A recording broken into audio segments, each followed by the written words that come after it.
While I have the engine out, I'm going to point out a wire. It's going to be right here, pin number 12.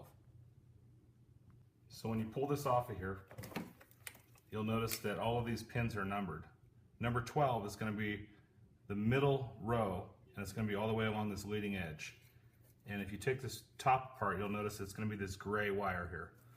So if you follow this wire harness all the way around the firewall, around to the passenger side, you'll find that it terminates right there in that little red plug.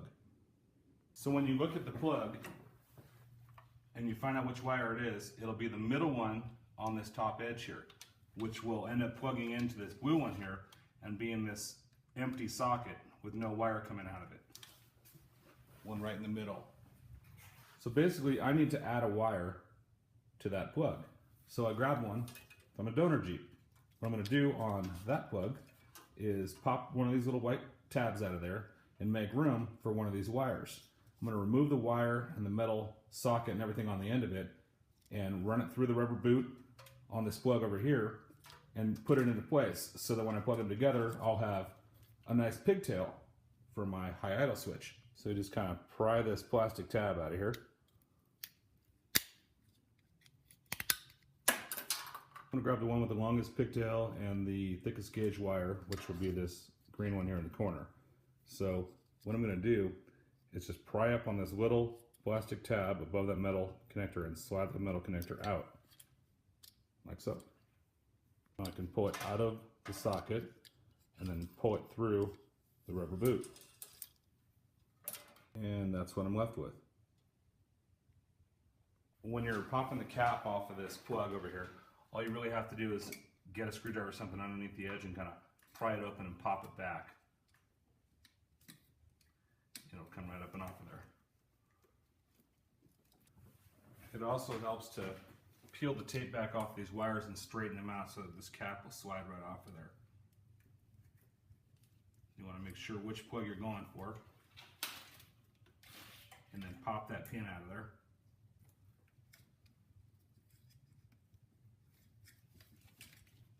There you go, that's gone. Then we'll just pull that rubber boot up and off of the wires. I was looking at this plug to make sure which way this little metal socket's going to plug into there. The locking detents are equally spaced on either side, but if you look at the top of it, it's got a slight angle to it. Looking in here, it doesn't look like there's any rhyme or reason the way they put these things together, but if you look, there's a gap. And I'd rather fill that gap with the long edge of this plug so it's easier for that pin to grab it and slide into place. Alright, so I'm going to put a little bit of dry lube spray on here. Make it slide through there easier. Make sure you get that angle facing the way you want it.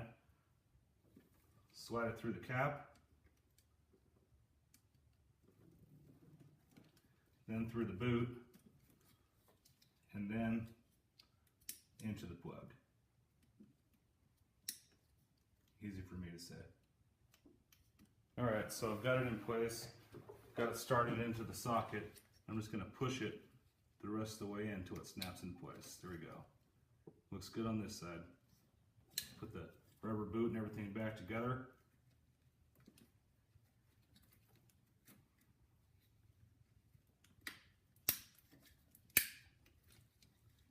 I'm going to give it a healthy dosing of silicone spray on the outside here, just to help seal it up and make the water bead off of there. Alright, so now I've got a great little pigtail for my high idle switch. Got enough length there to reach pretty much whatever I need to reach. Just apply ground to this wire while the engine's at idle in park or neutral, and it should bring it up to about 1100 RPM. As you can see, I was able to find a 4-switch bezel and an extended idle switch. It wasn't cheap, but really cool. The extended idle switch uses the same style of plug as the fog light and the rear defroster, but the wires are different colors in different positions.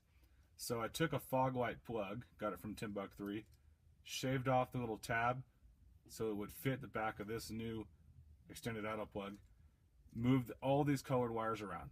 So here it goes, as it plugs into the back, orange right here would be lighting, black all the way on the other side is ground, blue would be 12 volt ignition, And then if it was an actual plug from the switch, it would be gray, but I'm using the purple one, which is going out of the dashboard. And that'll actually come out of the switch as a ground. Okay, so you don't have an extended idle switch, you don't have a switch that puts a ground out. Same thing applies. You take a normal switch, fog light switch would work fine.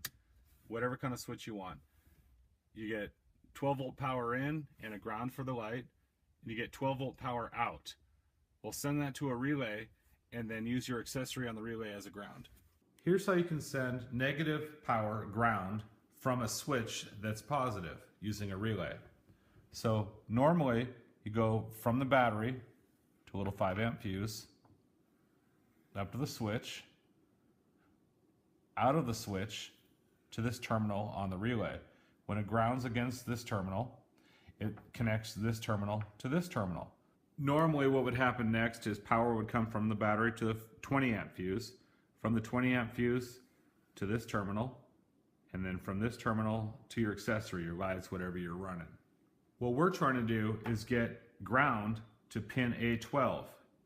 So what we'll do is go directly from the battery or a ground source, the frame, whatever, to the relay, and then out of this terminal, straight up to pin A12.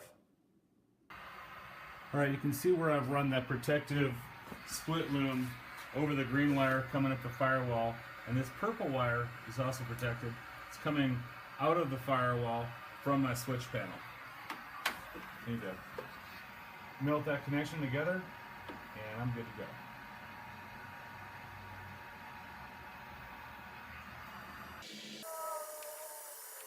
All right, that'll work. All right, so I've got the engine running, idling. Flip the extended idle switch, and you can see it brings it right up. I turn it off, on. Pretty cool. This is what those switches look like powered up. I'll dim it down, dim it up. That center one, the ARB one, is the actual brand name one. The other ones are the knockoffs you get off of Amazon or eBay.